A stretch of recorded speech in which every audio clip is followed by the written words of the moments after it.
Жаңа ақындарымыз айтып жатқандай, алтын күздің басын Жарқынбек бауырымыздың айтысымен бастап жатырмыз. Бұл осымен өтіп жатқан біздің дәстүрлі түрде өтіп жатқан 3-ші айтысымыз.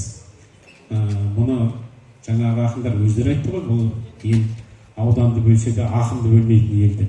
Шынында Жарқынбектің айтысын жыл сайын Келес ауданында, Сарыағаш ауданында өткізіп келе жатыр. Біз дәстүрлі түрде өткіземіз деген сөзді дәстүрлі түрде айта береміз, бірақ соны іс жүзіне келгенде жасай алмай қаламыз. Бірақ біздің Сарыағашымызда, Келесімізде шынында сол сөздің үдесінен шығып, дәстүрлі түрде Жарқынбектің атын жыл сайын жаңғыртып отырады. Ол үшін осы ел басында отырған ел жұртқа, азаматтарға барлығына мың алғысымызды айтамыз. Жарқынбектің бүгінгі айтысы да өзінің атақ-даңқына, абыройына, мынау елдің абыройына лайықты тамаша айтыс болды. Ақындарымыз көрдіңіздер, ешқайсысы аянып қалған жоқ, үлкені де, кішісі де, мынау ұстазым екен деген жоқ, мынау шәкіртім екен деген жоқ. Анау басынан бастап соңына дейін атта қалған жоқ, ештеңе қалған, өгізде қалған жоқ дегендей керемет тартысты айтыс болды. Біздің өз айтыстың шынайы табиғаты ғой.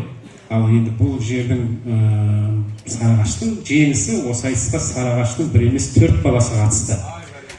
Бұл үлкен жеңіс болды.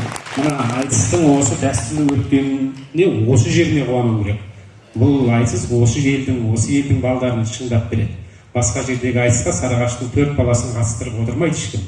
Басқа облыстағы айтысқа Түркістан облысының 1 баласы қатысса да қуанасың.